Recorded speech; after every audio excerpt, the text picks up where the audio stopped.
Hello there, Geminis. Welcome to your tarot reading. So, when I was shuffling out the spread, you have a lot of cards that jumped out and a lot of major arcana cards. So I have four major arcana cards in a 10-card spread. So that's pretty significant. And not only did I have a lot of cards that jumped out, there were like 3 images that came out. And the images looked really good, okay, but they were like really clear and they were moving. So let me just talk to you about the images that I saw and how they relate to the cards, and then we'll go into the reading. So this is the first time I'm using this deck, and by the way, this is the White Sage Tarot deck. The artist reached out to me, and I've included a link to her website where you can find a copy of this deck as well as other goodies that she has for sale. And the link is in the description box below, so I hope you give her website a visit, okay? So when I was using this deck, and for all the other signs too, what I've noticed is it's a mixture of, first of all, standard Rider-Waite imagery and interpretation. Is just like the standard tarot reading, but it also uses animals, so like animal totem and imagery of animals. So I feel like a lot of messages came out and a lot of words came out too, so it's a really interesting deck to work with either way. The first image that I saw was I see this giant wall, okay? It's probably like 20 feet high, and it's a little bit cracked and fractured. It has it's like a cement wall. It has been there for a really long time. We're talking decades. There are some cracks along the side of the walls, and it's a really big wall to demarcate something. And you see the vision, like everything is in black and white, and there's this little boy. He's walking across this wall, going to school and then going home every single day. And then you see him doing this, spiel, going through his routine every single day. And some days it would rain, some days it would be really hot, and there's like a crack in the wall, and the crack over time, it gets bigger and bigger and bigger. So the boy, when you first start to see him, he's like 5 or 6, just going to school. And then when he becomes a teenager, like around 12 or 13, he starts to notice that the crack is getting bigger. And it's gotten big to the point where he's able to look through the crack and see what's on the other side of the wall. And what he's seeing is his world is, black and white. It's like almost like being colorblind, where you can't see the spectrum of the rainbow. Okay, so everything you see is very black and white, but once he's able to look through this hole in the wall, everything on the other side is colored. Okay, so you see like all the vivid colors, and what he sees in the distance is like rolling hills, orchards, and like a really big mansion in the distance. He wants to go there. He's definitely lured in by the colors, how abundant it is on the other side of that wall, and he wants to be there. And so, every day he tries to like make the crack bigger, but it's a cement wall, so it's pretty sturdy. And so he kind of let that dream go, to break down that wall. And so you see him as a teenager, and then he gets older and older. Now he's going to work, and he's passing through this crack in the wall every day. The cracks get bigger. The vines start to overgrow. Nature is starting to reclaim this wall. And then you see him as a young man, probably like 18, 19 years old, and he's looking at the vines that are growing on the wall, and he realizes, maybe I can climb up and get to the other side. And so he does. He, takes off his coat, climbs up the vines, and then it's a 20-foot wall, so he reaches the other side, jumps down, and he makes a run for the orchard and the house, the big mansion in the distance. Okay, so right off the bat, what I'm seeing is, and I mentioned with the previous video as well, the one for the month of October, there's a lot of repetition. There's a lot of things going around in circles, right? Not being able to find a way out, or not feeling like you're in a lot of control over your life, right?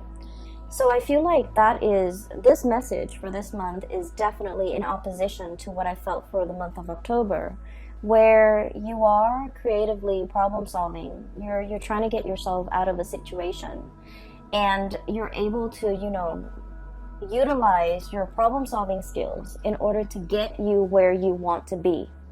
And so whenever I look at walls, it's like barriers, blockages. They can be physical blockages. They can be things that actually exist in the real world to prevent us from, to keep us in, but also keep things out, right? So it goes both ways. It's a double-edged sword. But I also feel like, they're metaphorically can be like self-limiting beliefs, okay? I really can't do that. I'm not good enough to do that.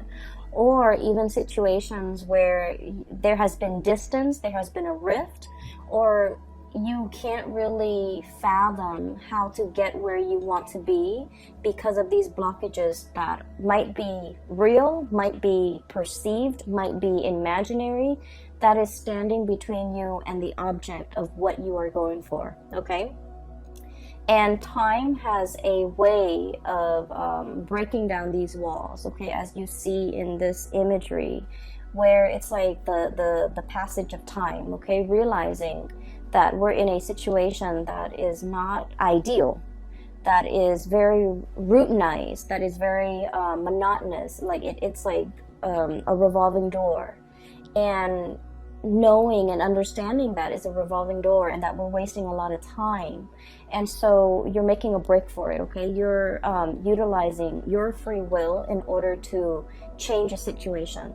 So not only is it just, overcoming obstacles, but I also feel creative problem solving. And it's like doing something very, very bold, very impulsive, but it works out, okay? It's something like very out of character is what I'm sensing.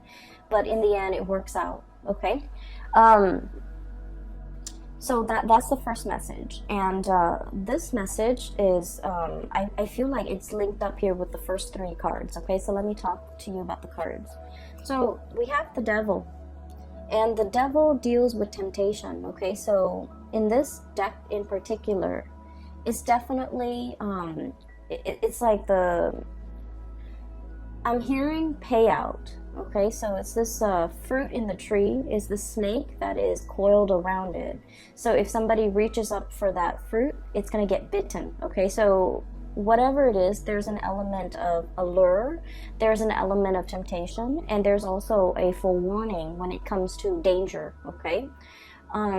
Forewarn is forearmed. So I feel like if you are aware of the dangers that are inherent in this situation, it doesn't mean that it won't work out. It just means that you need to, anticipate how you're going to counteract these dangers, okay? How you're going to be able to protect yourself and how you're able to overcome these obstacles in order to get to whatever it is that you want.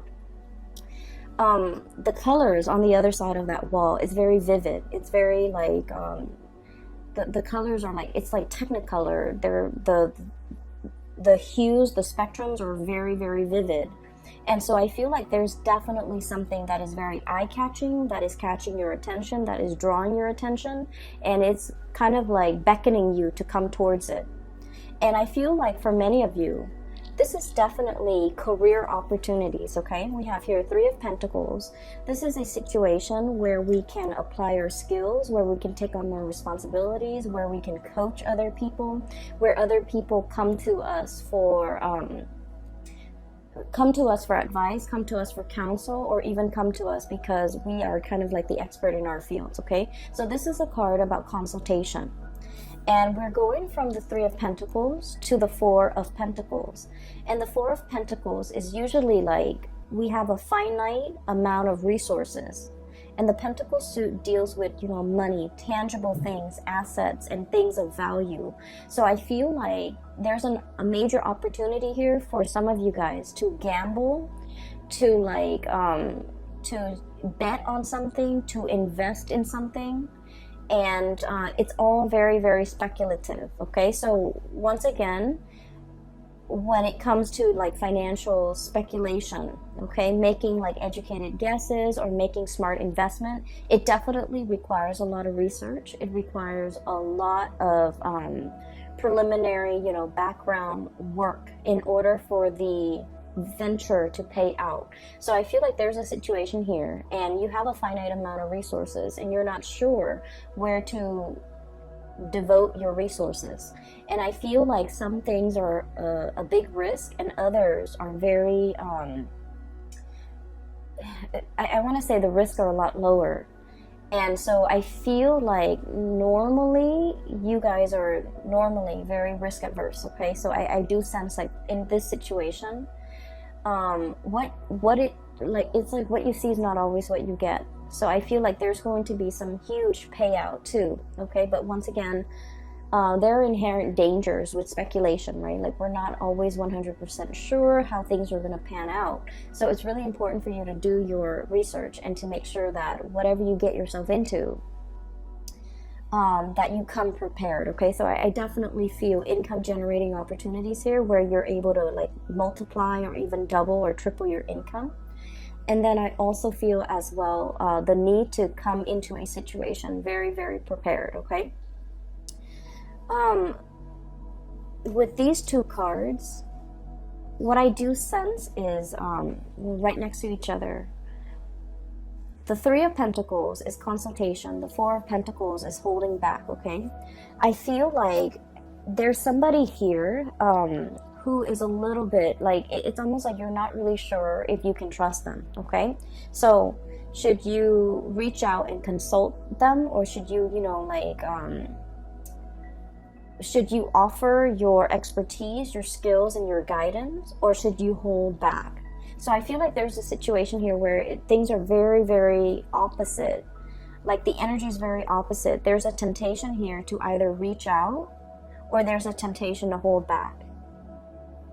Reaching out requires a lot of work and a lot of effort. Holding back ensures that things are safe and things are very, very stable. The four energies, it's like the four legs of a table. It's very stable, it's very sturdy, but it's also really, really stagnant. So I feel like you're grappling between a major decision. There's a big temptation here in the picture. You're trying to weigh out your pros and cons. I have here, and this is the Strength card, and the Strength card is basically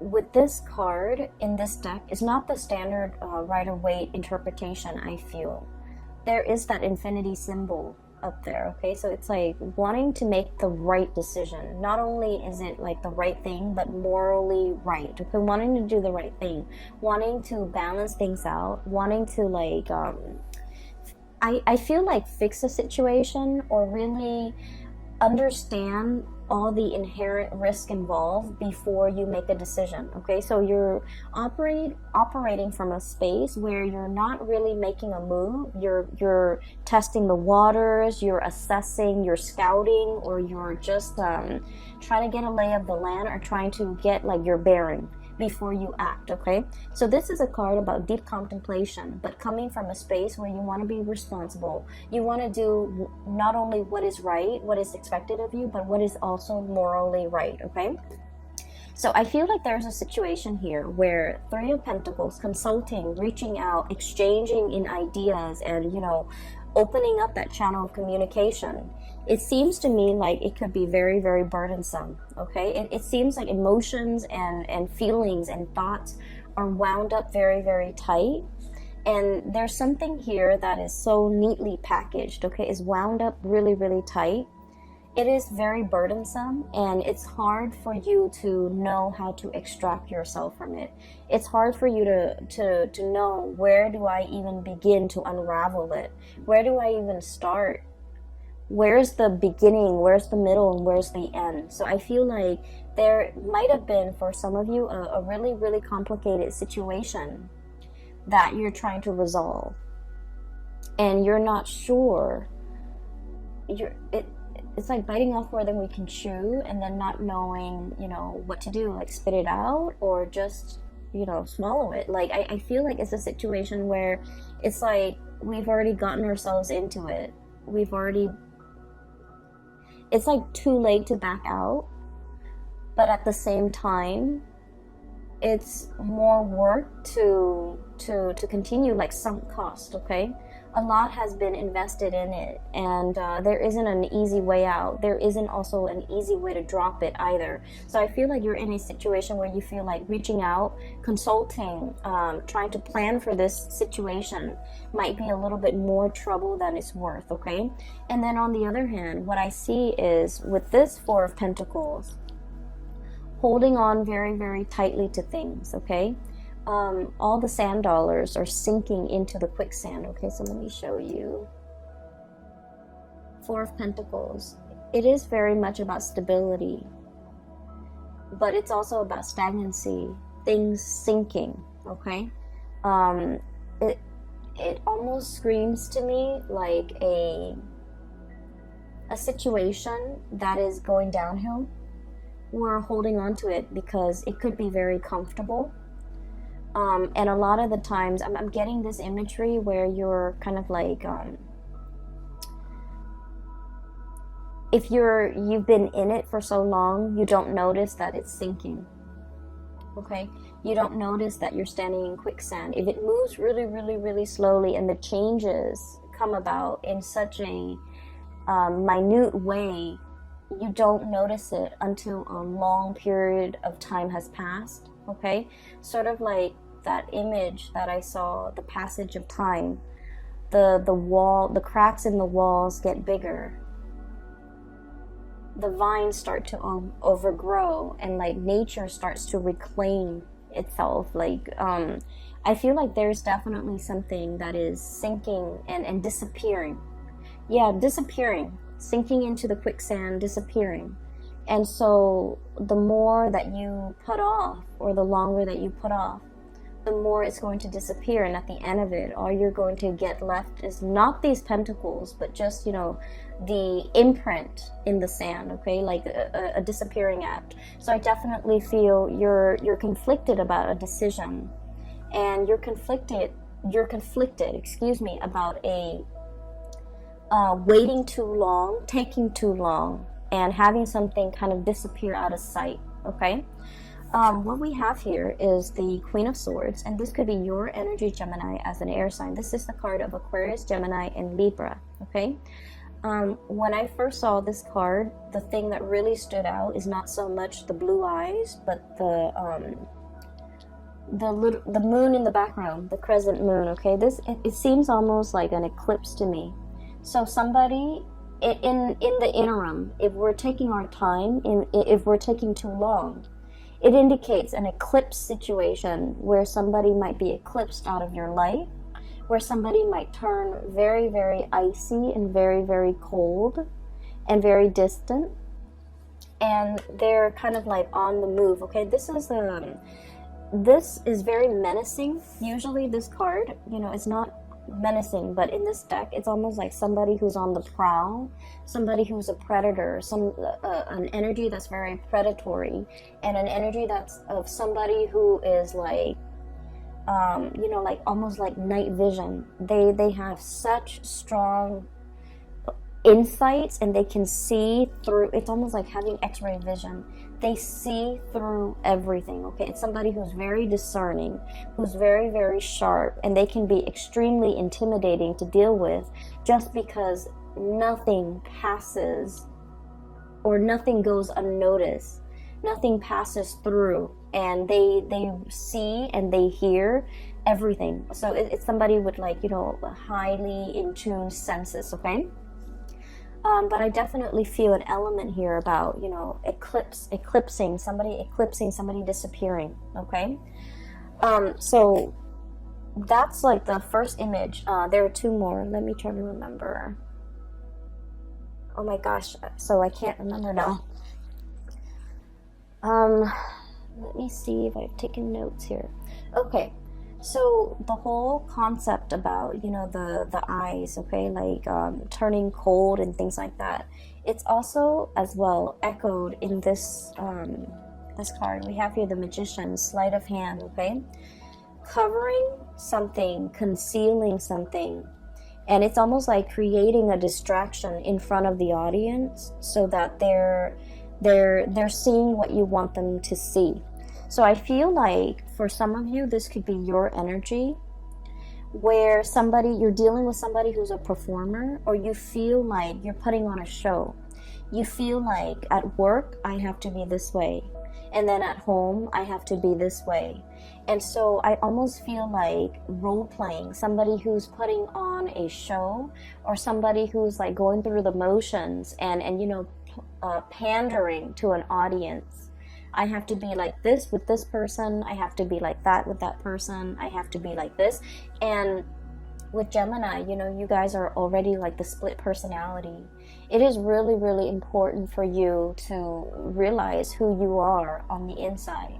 So I feel like, wearing the mask and putting on a show and the whole concept about having to perform all the time, you might feel like you're constantly under scrutiny, okay?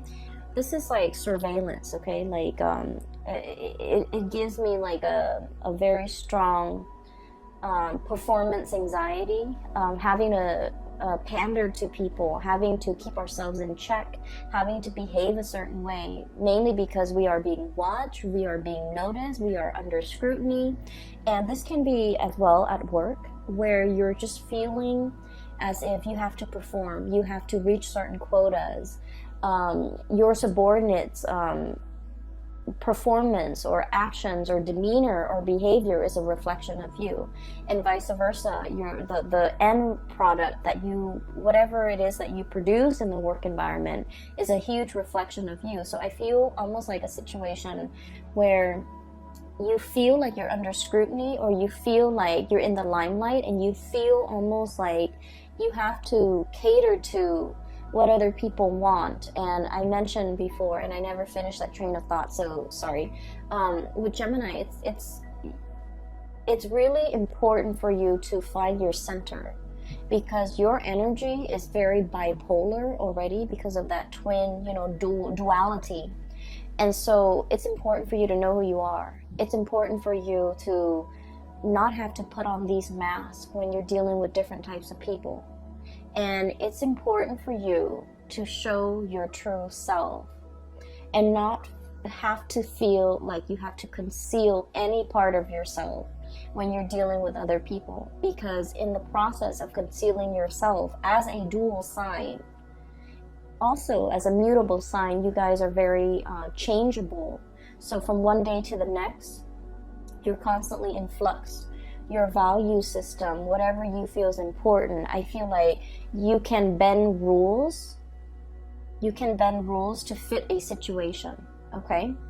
And because of that, the sense of morality, the sense of what's right and wrong, the sense of like what is morally acceptable versus what is morally not, these things can get very distorted when you have to pander to other people, when you have to perform according to what other people want, and when you feel like your true authentic self is not, coming to the surface. So it's really important for us to examine the image of ourselves that we are projecting into the world, how other people perceive us, how we can come into our own self-expression that expresses our authentic self.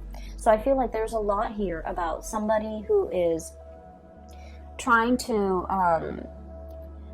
conceal, trying to distract, using a red herring, trying to kind of like divert attention away from a situation. And then on the flip side of that, we have the High Priestess, okay? And this is it's like a standoff is what I'm sensing. So for those of you who are familiar with the tarot, the Magician is somebody with all the elements and is able to manifest, okay, create. It's somebody who is it's like working magic. It's somebody who's a performer, who's very charming, who is able to get away with sleight of hands, twisted logic. It's somebody who's able to manipulate, right? And the High Priestess is sort of like the person that you don't want to be around if you're ever a magician. The High Priestess is somebody with like intuitive knowledge. It's somebody with like years of wisdom. It's somebody who's extremely psychic. They feel things, they sense things, and they pick up energies. They're highly empathic. They have a very good read on people, and they understand people's motives and people's intentions. So what I'm looking at here is it's a cat, okay, with the crescent moon on its third eye, and it's looking right at the magician. It's like I see through the facade. I see through the mask. I see through your intentions. I see exactly what you're trying to do. Okay, so I feel like one person is definitely trying to conceal information, or trying to distract, or trying to withhold and hold back information. And then the other person is definitely already aware, okay? Can see through the fog, can see through the distractions, and can see through all of this, the facade. And so this can feel really uncomfortable, right? And that would explain why you feel like you're under scrutiny. That would explain why you feel like you have to perform. That would also explain why you feel almost like you have to be, you know, a different person depending on who your audience is. And so this is a month where I feel like drop the act, okay? It's time to drop the act. It's time to tell somebody to drop the act. I feel like you might be dealing with somebody like this who is a performer, and you're just like, I see through it, you know, you're not fooling anybody. And on the flip side, Geminis, because you're great performers, I feel like somebody might be saying this to you, you know, drop the act. I see through the facade and you're not fooling me. And so there's definitely a little bit of a standoff here. This energy seems a little bit intimidating, okay? Give me just a moment. That message, the image is coming back. Okay, yes, so let me just talk about it before I forget, because I don't want to forget again. So I'm seeing this, it's like a, it's a cliff, okay? It's a cliff, and there are these two cavemen. They're wearing like animal skin. They're very burly, cartoony looking. And they're on this cliff, and it drops off, right? And there's like a gully right here. And there's an animal underneath in that little ditch, okay, in that little hole. And these two cavemen are kind of like talking amongst themselves in their own little caveman language. And there's like a big boulder. So I think like one guy is saying to the other, let's drop this boulder down this hole so that it can kill that animal. And then that way we don't have to physically kill the animal, and we can still enjoy the spoil of it, right? And so they do that. And the hole is a lot bigger than they think. And so they drop this rock down. They think it's going to hit the animal, but the rock drops down. And then it sort of like ricochets, and it bounces off something, some like bumpy terrain, uneven terrain. And then it veers off, and it never kills that animal. So I feel like there's a situation here where it's talking about detours or like unanticipated outcomes, okay? I don't feel like it's a bad thing. I just don't feel like it's a bad thing, because when I saw the caveman, it was very cartoony. It was almost like a comic book rendition of cavemen, okay? Like just very few minimalist like brush strokes that renders a caveman. So I feel like it's not too serious, okay? It's not like the first image was very vivid. This one I feel is very cartoony, so it might not be as significant, but the message that I got from that is a detour or an unanticipated outcome. Something that you thought would be one way, and you're just like, I'm sure it's gonna work out this way.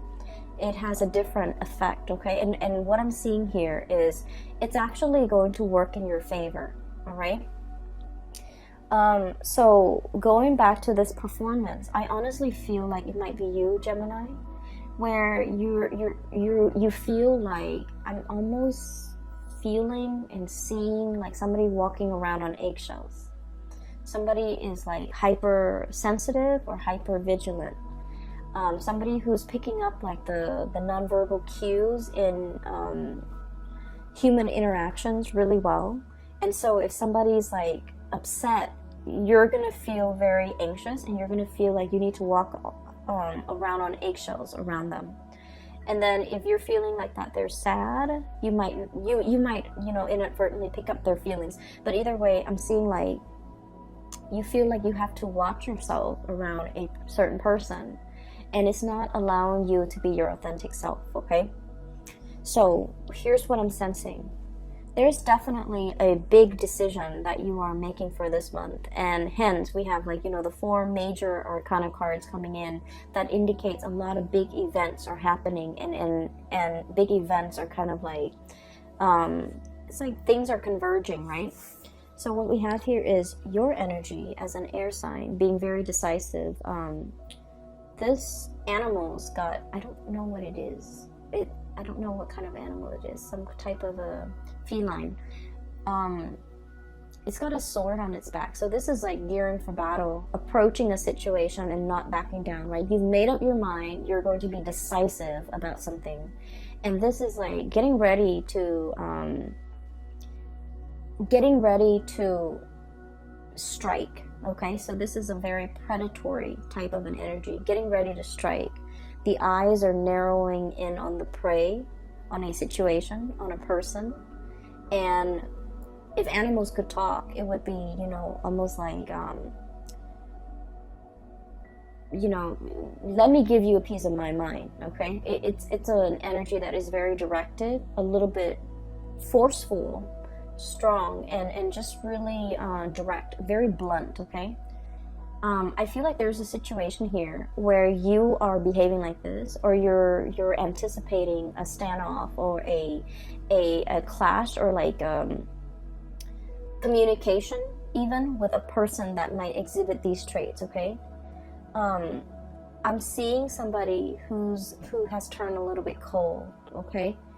I'm looking at the eyes, and if you're dealing with a Sagittarius, by the way, I just did a Sagittarius reading, and I got the same type of energy, where the eyes have gotten cold, have gotten more skeptical, have gotten more jaded, where it's somebody who's no longer like naive and childlike and trusting. You're dealing with someone who is extremely discerning.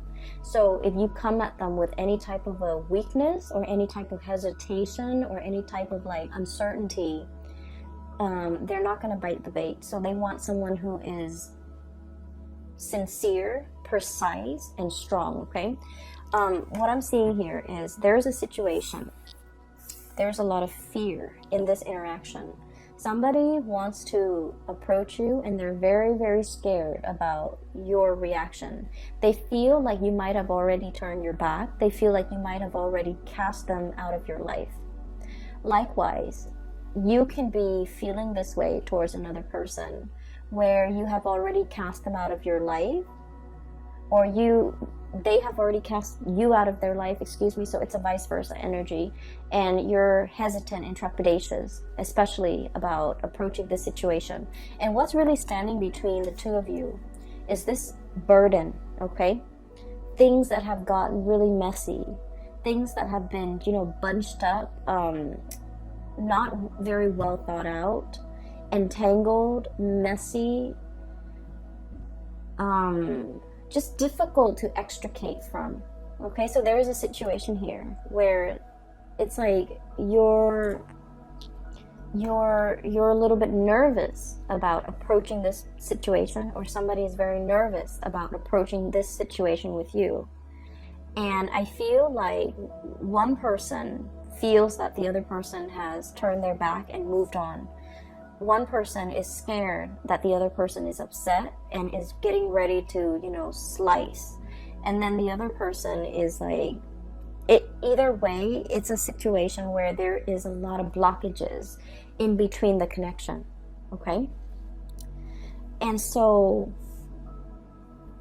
the whole imagery regarding detour, unanticipated outcome, is coming into the picture, because what we start to see is once the decision has been made to mend this rift, or even to communicate, or to put our heads together, consult each other, and try to solve this problem,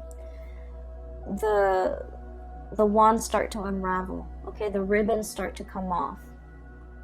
Okay, so, and what we have as well, this is one of the best cards in the deck. We have the Two of Cups, mutual energy, like coming back together. So I feel like you anticipate something is going to go a certain way, and you're hesitant, you're scared, you're trepidatious about making this decision, going forward with this decision, because you're just like, there are just so many things, so many factors. You can't really extract what is like a real a real consequence versus what is like an imagined consequence in your mind. So I feel like you're just inundated with all the possible outcomes that this situation could lead to, and you're neglecting to think that maybe it's not always going to be bad. So there's a situation here you're hesitant about doing because you're dwelling on all the ways in which it could go wrong. And then the moment when you start to unravel, it starts to unravel, it falls apart, and it is kind of like very seamless. It's very easy to take it apart, dismantle, disassemble, and then rearrange. And the color schemes that I'm noticing with this is what was very, very, very burdensome, okay? What was like keeping all of this afloat, the blue or aqua or sea foam, whatever this color is. It's the Two of Cups, which basically means that, you know, like-minded, two people who are thinking the same thing, two people who are going to come together to consult one another because they're on the same boat, or to consult one another because they are like-minded, okay? So the feelings are there. So I feel like if there has been a situation where there is like a big rift, a boulder between the two of you that you can't really knock down, a wall that has been resurrected between you and another person, the cracks in the walls are starting to, you know, fracture, get bigger, meaning that wall is going to come tumbling down any minute now, okay? It's just a matter of time. So I feel like the whole concept of timing, letting time pass, I feel like for this month in November, if there has been a significant amount of time that has passed, revisit this situation and fix it, because you're going to have a really outstanding, amazing outcome from this, where you're going to start to realize that, you know, all of these fears were definitely in your head. All of these things that you thought were, you know, too difficult, they're going to work themselves out. If there has definitely been like an estrangement or like some type of an emotional rift between you and another person, and you feel like they have already slipped away, I feel things coming back together, because like I said, this is a really, really good combination. It's the counterpart, okay? It's like a couple. One person conceals, one person is afraid to express, and I'm almost feeling like, you know, the person that plays like many roles, they're afraid of showing their true self. They might not even know themselves well enough to know who they truly are. And so they hide behind masks, they hide behind roles, they hide behind facades and characters, mainly because they're afraid to be vulnerable. And definitely there's a situation here where emotions have not been expressed because of fear of rejection, fear of vulnerability, fear of being in the limelight, being exposed, being, you know, I almost feel as well here like seeing things for the first time, trying to see things for the first time. So maybe somebody is very, very afraid of showing feelings, expressing how they feel, because they have never done it before. And so because they've never done it before, and they're having to do it for the very first time, they can feel very uncomfortable. It's like this feather, when you're tickled, that feeling is really, really uncomfortable, right? And then I also feel like you actually don't need to be afraid, because somebody has known it all along, okay? The High Priestess, one person conceals, the other person reveals, okay? So the High Priestess could be the one that is, you know, the one concealing information. and then the other person reveals. So I definitely feel here there is reciprocity in a situation where if there has been like a little bit of a cat and mouse game playing or whatever it is, I feel like there's a coming together of something really beautiful, okay, and something very harmonious. So what you thought was very conflictual, I feel like it's going to take a detour and it's going to turn into something really good. Whatever you thought was like very difficult to extract yourself from, I feel like the other person might be on the same boat and might be very willing to help you.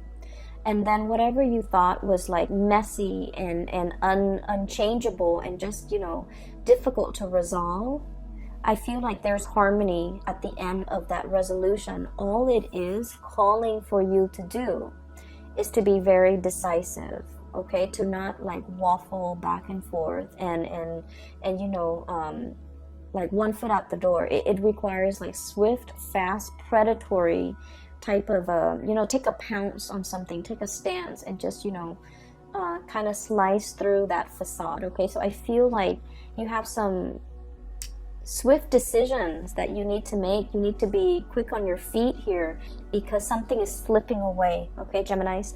I hope that message resonates with you. It came out really strongly, and I hope that this reading is helpful. Let me see if there's anything else. Okay. There was another image. It slipped my mind. I cannot remember it, okay? So I just have the image of the wall with the cracks in it. And then on the other side is like colors, vivid colors, and the mansion in the distance. And then the cartoony men, cavemen with the boulder. Okay, so that's all I'm seeing here. By the way, if you're interested in a reading, I do have a link in the description box below for a colleague of mine. She is based out of California. If you would like to book a reading for yourself or for anyone you know, if you're interested in some spiritual guidance, I highly recommend that you book a reading with her. She's phenomenal. The link to her scheduling website is in the description box below. If you also want to get these cards and support your local artists, the link is also down below, okay? I will talk to you guys soon. I will be back for the December reading, and then if I have free time, I will try to do like a 2020 yearly reading by the end of this year, if time permits, okay? So take care of yourself, Geminis, and I will talk to you guys soon. Bye-bye.